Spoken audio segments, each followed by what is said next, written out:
exactement ce qu'on va faire d'ailleurs, passer à autre chose, puisqu'on va parler des Dallas Mavericks. Et pour ça, quoi de mieux que Vincent. Je pense que on a en la personne de Vincent vraiment une des meilleures personnes pour parler des Mavericks. N'hésite pas à me dire si je mets trop de pression, Vincent. Mais en tout cas, je pense que je peux te laisser quand même de manière relativement sécure la présentation du bilan de l'équipe de la saison dernière pour les Mavs. Alors, la meilleure personne, j'irai peut-être pas jusque-là. Je pense que notamment Quentin du compte français serait vachement mieux placé que moi pour faire ça. Et il fait d'ailleurs un travail incroyable pour suivre la franchise. Mais par contre, effectivement, je suis en mesure de faire un très rapide, je l'espère, récapitulatif de la saison de Dallas. Donc, il faut savoir que c'est la seconde équipe la plus impactée par le Covid-19 l'année dernière. L'équipe la plus impactée étant les Celtics, dont on va parler après. Et cette pandémie accumulée, enfin les cas de maladies accumulées plus les blessures, ont fait que Dallas a réalisé un début de saison absolument catastrophique. Pendant un moment, l'équipe était même 14e de la conférence Ouest, alors même que Luka Doncic, même s'il avait des petites difficultés au tir en début de saison, était déjà stratosphérique. C'est à partir du mois de février et, comme par hasard, avec le retour des blessés et avec des cas de Covid un petit peu moins fréquents, que l'équipe s'est remise sur les bons rails et a réalisé d'ailleurs une deuxième partie de saison assez excellente. C'est dans le top 5 des bilans de la Ligue sur la deuxième partie de saison régulière. Avec, voilà, toujours, on va peut-être pas en parler trop longuement parce que tout le monde le sait, Luka Doncic a été une nouvelle fois, a démontré une nouvelle fois qu'il avait tout le talent pour être une superstar et pour mener son équipe jusqu'en finale NBA, voire même jusqu'au titre. Mais là, je suis peut-être un petit peu subjectif. Il y a eu d'autres satisfactions individuelles dans l'équipe. Il y a eu Tim Hardaway Jr. qui d'ailleurs a signé un nouveau contrat à 20 millions la saison, mais contrat dégressif et qui constituait peut-être l'année dernière la seconde option de l'équipe. Et on peut notamment également mentionner Dorian Finney-Smith, Jalen Brunson, qui ont tous réalisé une saison régulière, voire même des playoffs pour Dorian Finney-Smith, d'assez haute volée. La problématique, c'était évidemment ces playoffs qui avaient très bien démarré, puisque Dallas avait remporté les deux premières rencontres jouées pourtant à Los Angeles. À ce moment-là, l'équipe avait 87% statistiquement 87% de chances de se qualifier. Les Clippers sont parvenus à remporter les deux matchs suivants à Dallas, mais Dallas a bien réagi pour mener 3-2 et donc s'offrir deux balles de match. À ce moment-là, encore une fois, les probabilités de se qualifier étaient supérieures à 80%. Malheureusement, en cette rencontre, les Clippers sont parvenus à passer malgré, encore une fois, un Doncic, hein, son Game 7 par exemple, c'est 46 points, 14 passes décisives, et, et de toute façon, Dallas avait une attaque héliocentrée autour de lui comme on n'en avait peut-être encore jamais vu dans l'histoire. Certaines statistiques le prouvent. Tout ça fait que, même si l'élimination au premier tour est loin d'être infamante face à une équipe qui sur le papier est largement supérieure, Dallas ressort quand même de cette saison avec pas mal de questionnements, notamment autour de Kristaps Porzingis, qui devait jouer le rôle de lieutenant de luxe de Luka Doncic et qui a réalisé des playoffs absolument abyssales, au-delà même du fait que pendant la saison régulière, il ait connu ses traditionnels soucis de blessure. Il a été horrible en playoff, non seulement peut-être dans l'attitude, et en plus de ça, il a été cantonné dans un rôle de shooter exclusif dans les corners qui ne lui convient pas forcément. Kristaps Porzingis doit et peut apporter plus de choses que ça à son équipe. Mais voilà, dans l'investissement, ce n'était pas suffisant. Je me souviendrai pendant longtemps encore cette statistique qui faisait que Facundo Campazzo, du haut de son mètre 80, prenait plus de rebonds en moyenne en playoff que Kristaps Porzingis du haut de son 2 mètres 21. Autant vous dire que c'est pas hyper flatteur. Et voilà, maintenant Porzingis, on va en reparler plus tard, mais ça sera le chantier numéro un de cette saison à venir pour Dallas et pour Jason Kidd. On va y revenir également, ouais, on va y revenir très vite et également sur Jason Kidd.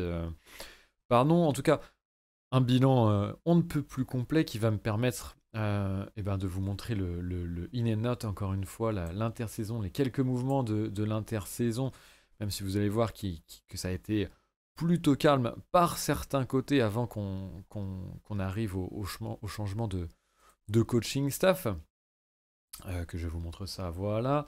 Donc, pour résumer, les départs de Nate Hinton et de Josh Richardson, arrière qui n'a jamais réellement trouvé sa place et qui, depuis ces années à Miami, a du mal à montrer un niveau de jeu qui était le sien dans la franchise du Heat. Arrivée de Reggie Bullock, de Moses Brown, de Sterling Brown et de Frank Ntilikina. Assez calme comme intersaison. Est-ce que tu veux peut-être dire quelque chose sur ces arrivées, Vincent, avant de passer à la suite rapidement?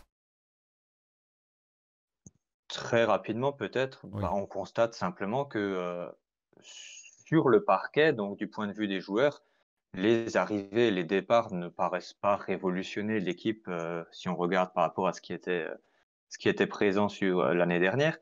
Par contre, on remarque surtout que du coup, l'équipe ne s'est pas fondamentalement améliorée. La plus grosse signature de l'intersaison, c'est Reggie Bullock pour 10 millions la saison. Alors, ça peut être un défenseur honnête et un très bon shooter. Par contre, c'est pas lui qui va permettre à Dallas de passer ce premier tour de playoff, ce que la fanbase et que Luka Doncic attendent désormais. On est d'accord, et tu me fais ma transition, puisque à plusieurs reprises dans ta preview, on parle un petit peu de projet vitrine, ou en tout cas justement de la nécessité pour la franchise peut-être de faire bonne impression et d'augmenter son attractivité.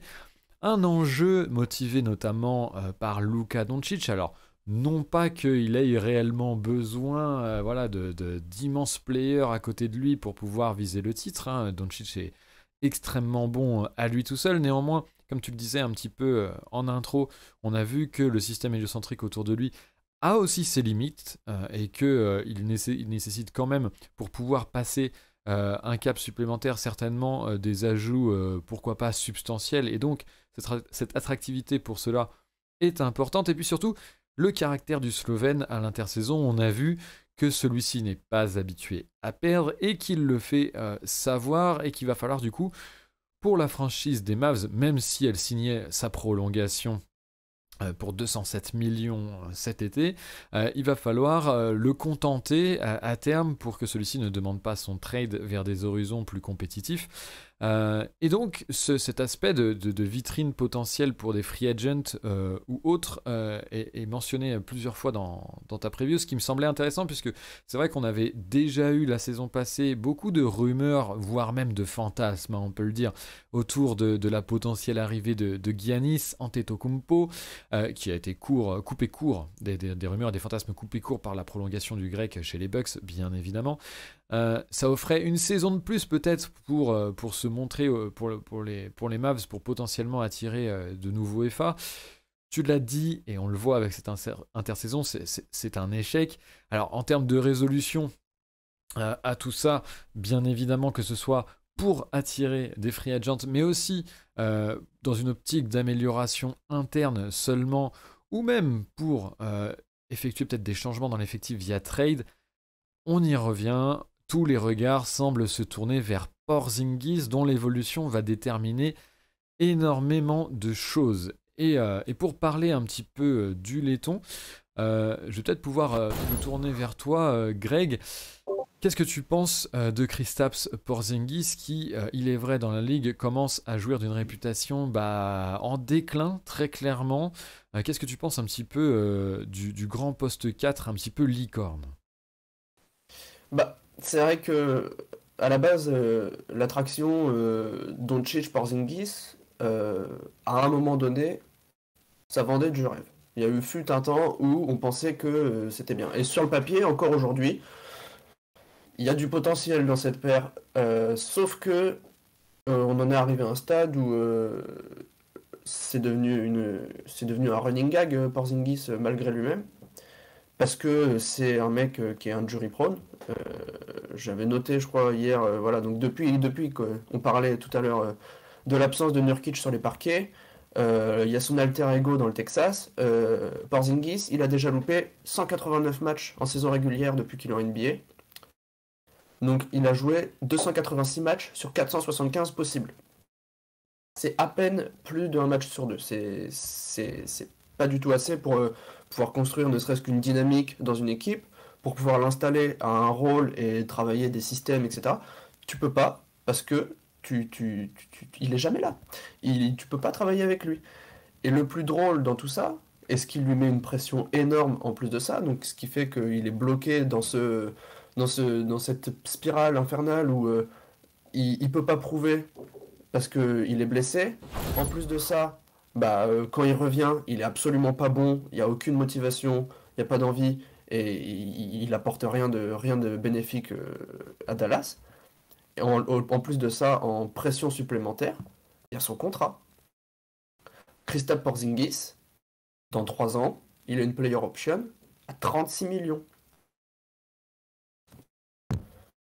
Tu fais bien d'amener Il y a une son... player option à 36 millions. Et c'est infâme comme situation pour Dallas parce que t'en es à un stade où la logique sportive voudrait que tu t'en débarrasses. Sauf que personne peut refourguer un contrat comme ça. Et là, Dallas a tout intérêt à essayer de, comme Nurkic tout à l'heure, on en parlait, essayer de faire en sorte que ça marche. Et soit prendre le pli de se dire, ça servira jamais à rien, ça nous apportera jamais rien, et quand il a récupéré sa valeur, essayer de récupérer une meilleure contrepartie.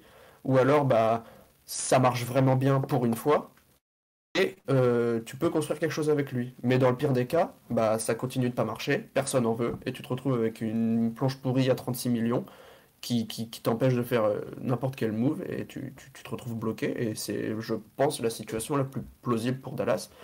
Et c'est très compliqué pour eux à gérer. Tu parlais à raison de son contrat, du coup, et c'est vrai, et par rapport à sa valeur également. Et c'est Quentin, du coup, que tu nommais Vincent tout à l'heure, et qu'on salue, du compte Dallas Mavs FR, qui parlait du fait dans la preview, dans la fin de la preview, du fait que effectivement les discussions autour d'un échange pour Porzingis, même cette intersaison, n'étaient pas forcément bonnes pour... en tout cas, n'étaient pas forcément de bon ton pour les Mavs à ce moment-là, puisque je pense que le laiton est au plus bas de sa cote, et allié avec un contrat aussi imposant, comme tu le disais très bien, Greg, c'est vrai que c'est pas forcément la meilleure valeur d'échange à l'instant T. Ce qui nous amène vraiment à la nécessité pour les Mavs, alors que ce soit pour un développement en interne et pour élever le plafond de l'équipe, ou pour un trade potentiel pour se débarrasser de ce contrat qui est potentiellement peu rentable au vu du côté injury prone du laiton, il va falloir développer l'ami Kristaps. Et est-ce qu'on y croit vraiment, Vincent? Est-ce qu'on peut imaginer des améliorations pour le grand poste 4?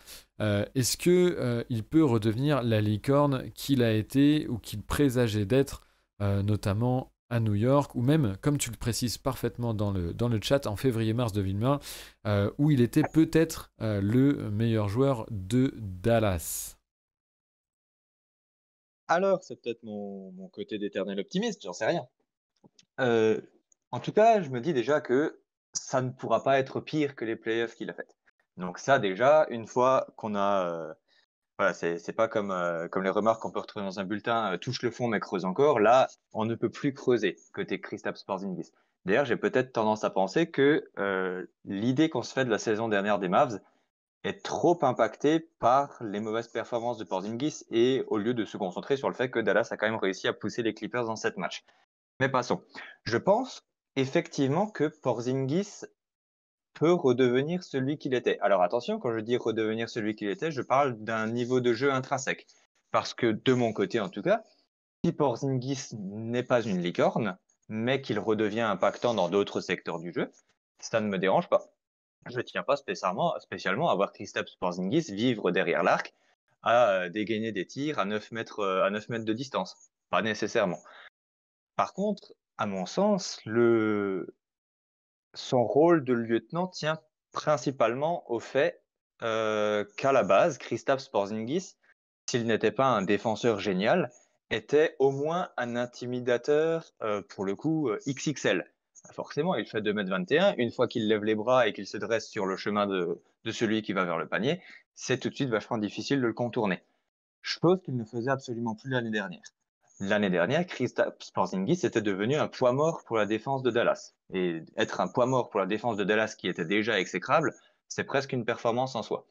Par contre, l'année d'avant, et notamment en 2019-2020, Porzingis était un élément positif pour la défense de Dallas. Et je pense que c'est là le premier chantier de Jason Kidd, c'est que Porzingis doit redevenir, entre guillemets, le patron de cette défense de Dallas, notamment sous les cercles, en prenant des rebonds et en redevenant l'intimidateur qu'il était. Mais ça, je pense que c'est largement faisable parce que ça se passe dans sa tête, principalement.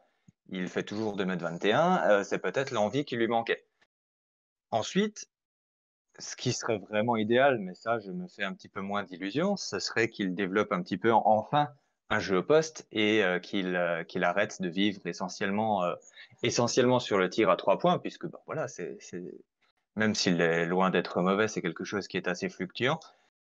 Et qu'avoir un point d'ancrage de 2,21 m sous les cercles, s'il pouvait développer ne serait-ce qu'un hook main gauche, un hook main droite et savoir de temps en temps enrouler le défenseur, ça faciliterait quand même l'attaque de Dallas qui est déjà mise entre de bonnes mains, puisque ce sont les mains de Luka Doncic.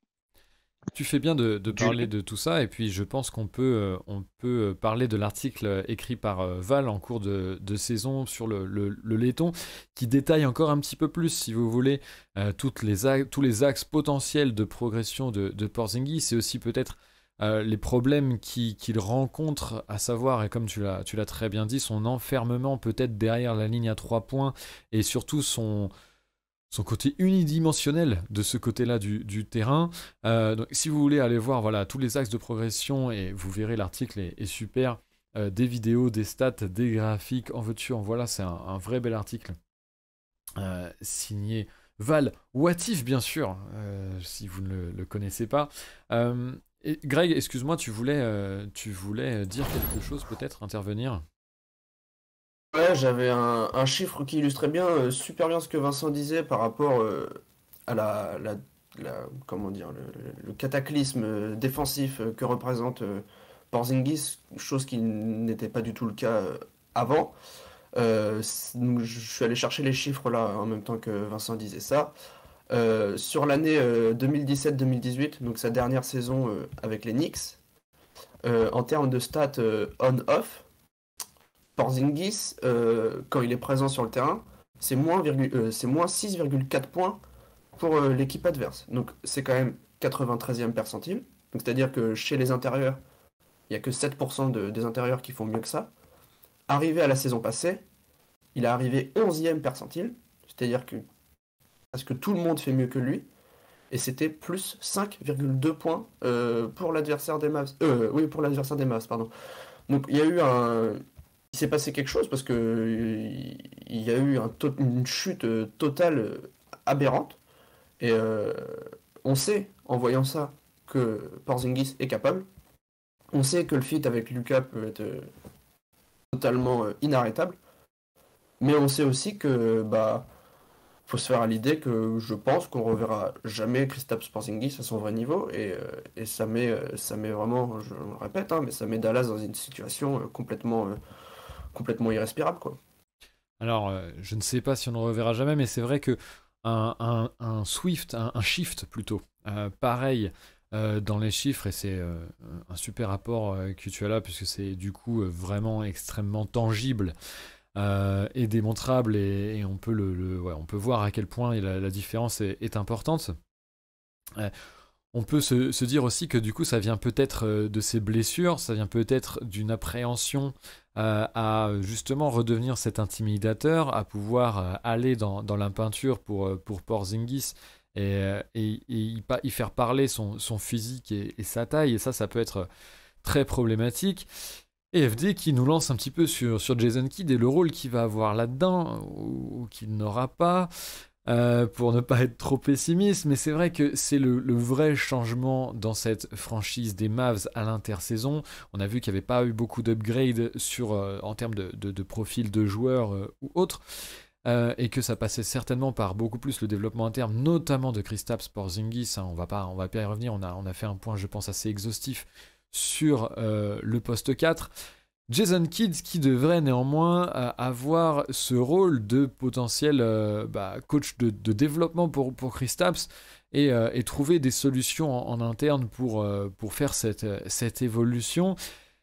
Et le moins qu'on puisse dire, c'est que Jason Kidd ne bénéficie pas d'une image des plus positives, pour le dire d'une manière un petit peu euphémisée dans la ligue. Alors déjà extra sportivement,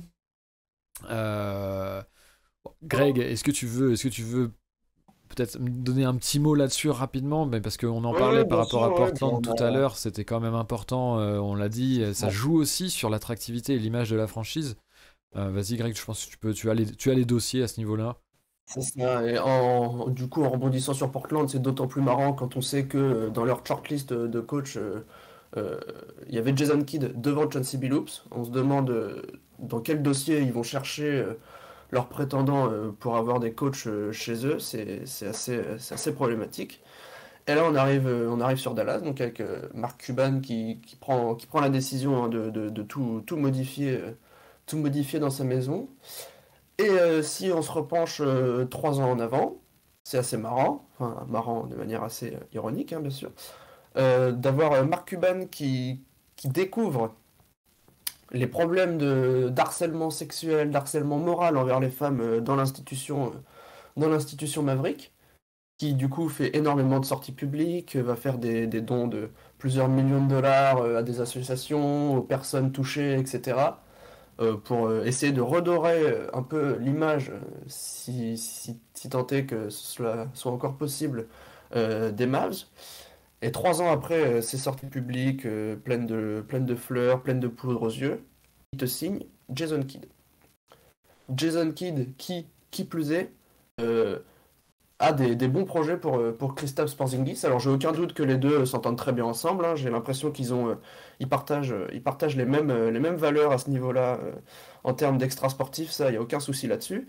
Mais en termes d'image, quand on parle de projet vitrine qui est essentiel pour Dallas, c'est encore une catastrophe, quoi. Comment tu peux faire une signature pareille, d'autant plus que dans les médias, on vient te dire que Mark Cuban s'est entretenu personnellement avec Jason Kidd, qu'il estime que c'est plus un problème, que c'est du passé, etc. Non, non, non. Tu as un projet qui est mort avant même d'avoir débuté, parce que tu fais des signatures comme ça, quoi.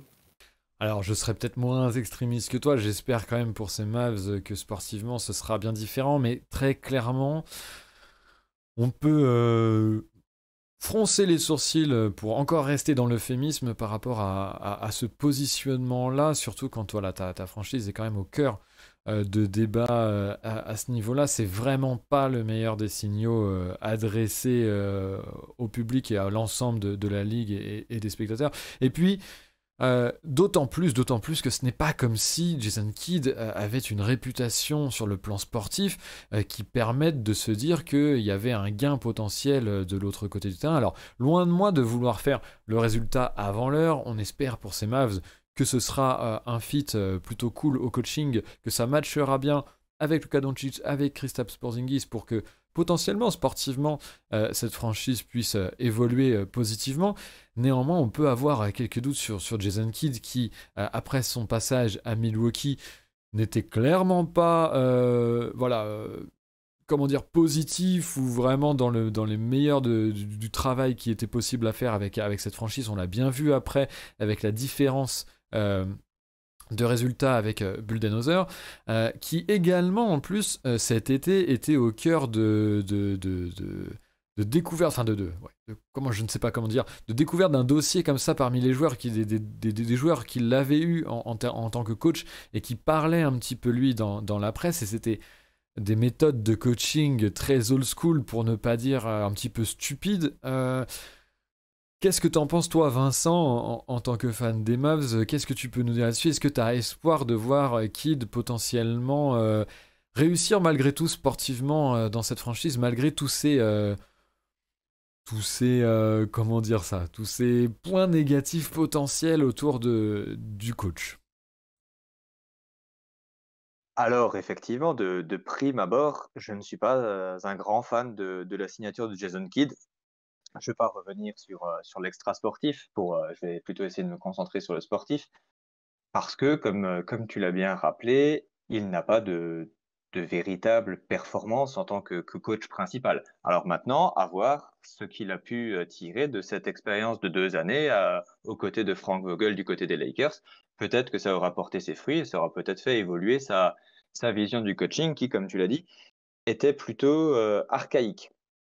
Après, d'un autre côté, et c'est ce que Quentin du Compte Français me faisait remarquer, et j'ai tendance à m'inscrire dans ses propos, c'est qu'on risque d'avoir du mal à apprécier cette première saison de Jason Kidd, tout simplement parce qu'il a Luka Doncic dans son roster.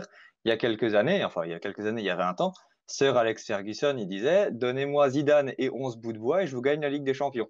Bon, bah là, Jason Kidd pourrait dire: donnez-moi Doncic et 4 bouts de bois et je vous emmène en playoff. Meilleure Sauf citation. que, bon, Vraiment très belle référence. merci beaucoup. Donc, du coup, je ne sais pas si à la fin de cette première saison, on saura véritablement si si c'est le coaching de Jason Kidd qui a fait évoluer les choses ou si c'est tout simplement le talent balle en main du Slovène. Moi, ce que je vais regarder surtout, mais on va pas revenir dessus, c'est ce qu'il va faire de Porzingis, parce que, encore une fois, si Dallas veut prétendre à passer un tour de playoff, ça ne passera que par le fait d'inclure Porzingis pleinement dans le schéma de jeu et à lui redonner le rôle quasi central qu'il avait encore il y a 2 ans. Si Kidd parvient à faire cela, même si les Mavs ne jouent pas extraordinairement bien, je considérerais que c'est une bonne chose parce qu'effectivement, comme le dit FD dans le chat, Rick Carlisle était un coach extraordinaire et peut-être l'un des meilleurs coachs de cette ligue. Par contre, il a très rapidement cantonné cette saison, enfin la saison passée, il a très rapidement cantonné Porzingis à un rôle d'un joueur qui touche 8 millions par an, quoi, et pas au rôle d'un véritable lieutenant. Donc voilà, maintenant, selon les 3 matchs de pré-saison, je remarque que Jason Kidd a plutôt tendance à faire jouer Porzingis au poste 4, comme il le jouait d'ailleurs à New York, comme ça lui est arrivé principalement il y a 2 saisons. Et là, sur les 2 derniers matchs, la raquette, c'était donc Porzingis en 4 et plutôt Dwight Powell en 5, parce que Dwight Powell est plus ou moins incapable de s'éloigner du cercle. Et c'est une association qui existait déjà à Dallas, notamment il y a 2 ans. Je suis rapidement allé regarder tout à l'heure. Ils avaient joué 370 minutes ensemble et la line-up de Dallas la plus utilisée en 2019-2020, il y avait cette association dans la raquette Porzingis-Powell. Donc peut-être que mettre Porzingis au poste 4 en attaque et sous les cercles en défense, peut-être que ça lui permettra de redorer un petit peu son blason qui désormais en a bien besoin. Bah, on l'espère en tout cas pour les Mavs et les fans des Mavs qui n'ont malheureusement pas grand chose à voir, enfin heureusement et malheureusement qui doivent subir voilà, tout l'aspect extra-sportif dont on parlait et que Beauchot regrettait qu'on n'aborde pas plus. On veut quand même aussi dépeindre le sportif aussi avant tout. Et puis il y a un aspect timing dans ces previews qui nous force aussi à ne pas être complètement exhaustif. Mais effectivement, hein, voilà, les phrases sportives par rapport aux Mavs, il y en a. On peut quand même parler un petit peu du terrain pour les fans de la franchise qui, voilà, encore une fois, n'ont rien à voir là-dedans et qui le subissent tout autant. Il y a quand même, tu le disais bien, donc déjà avec ce positionnement de Kristaps Porzingis, des espoirs à avoir. Et puis surtout, les gars, il faut pas oublier, vous avez Luka Doncic. C'est un talent et un futur MVP, futur Hall of Famer et tout ce qu'on veut. Un talent générationnel comme il y en a peu. Et c'est vrai qu'on a eu tendance, je trouve, à dire, avec ces 2 dernières éliminations en playoff, qu'il y avait un plafond de verre pour ces Mavs, qu'il y avait vraiment Ouais, voilà, encore une fois, un plafond, de verre ou pas, mais un plafond par rapport à ces Mavs qui n'arrivaient pas à passer le premier tour. Je trouve que c'est un bilan extrêmement dur pour une équipe qui est jeune, pour une équipe qui surtout voilà, n'a fait que 2 années de qualification en playoff, et surtout qui s'est tapé un des pires match-up pour elle à chaque fois, puisque les Clippers, si ils ont donné l'impression d'être prenables, ont quand même, que ce soit Kawhi Leonard, que ce soit Paul George, cette année Nicolas Batum également, des défenseurs capables d'être envoyés au charbon face à Luka Doncic. On a vu que malgré cela, Luka Doncic restait le meilleur joueur sur le terrain dans cette série. Ça veut dire beaucoup de choses. Ça veut dire aussi que il faut pas oublier que les runs de playoff tiennent parfois simplement au match-up. Je voulais juste, et c'est Vincent qui le disait tout à l'heure en off, je ne vous le cache même pas, c'est que si ils étaient tombés, imaginons, contre Portland, parlerait-on du plafond des Mavs à cause de leur élimination au premier tour? Non, puisqu'ils auraient explosé la franchise de Portland. Ça, je peux vraiment vous le dire, quand j'ai vu le résultat de Campazzo, de Marcus Howard contre le backcourt des Blazers, je peux vous dire qu'un Luka Doncic face à ces Blazers-là, ça aurait fait des feux d'artifice, je peux vous le garantir. Donc, je pense que c'est aussi il y a beaucoup de limitations qu'on met un petit peu facilement sur cette franchise des Mavs qui serait bon de tempérer, et il faut toujours rappeler, voilà, enfin, des Mavs, même si on a été un petit peu critique dans cette preview, que Luka Doncic est un joueur exceptionnel, et qu'il y a quand même de grandes chances pour qu'il permette à la franchise des Mavs de trouver le succès et de se qualifier et d'aller plus loin que le premier tour. Ça, je n'en doute pas une seule seconde. Est-ce qu'il y a des choses à ajouter, messieurs? Est-ce que vous voyez d'autres choses à ajouter avant que je regarde un petit peu les remarques du chat et avant de passer au Boston Celtics? Non, bah justement, en regardant les remarques du chat, là, je suis assez d'accord avec ce qu'elle dit là, par rapport au fait que c'est une équipe, tu as l'impression qu'elle peut aussi bien aller au play-in qu'en finale de conf, et c'est vrai que c'est vrai pour le coup. Parce que tu parlais de la match-up, où oui, c'est vrai que si Luka tombait contre ces Blazers-là, euh, il y a des records bien anciens qui seraient tombés. Mais moi j'y crois, en tout cas, au projet Mavs. Je sais pas, j'ai arrêté de croire il y a bien longtemps au projet de Portland. Je pense que les Mavs sont plus à même de passer ce premier tour, enfin, de passer ce cap. Et après, bah, une fois qu'ils sont lancés, qui sait, hein, avec Luka, ça s'est joué à un Kawhi Leonard absolument injouable sur le match 6 où il prenait 10 tirs, il en mettait 15. Bah, tu te dis que ça se jouait à pas grand chose sur ce coup-là, et bah, surtout quand on voit que derrière les Clippers perdent Kawhi, etc.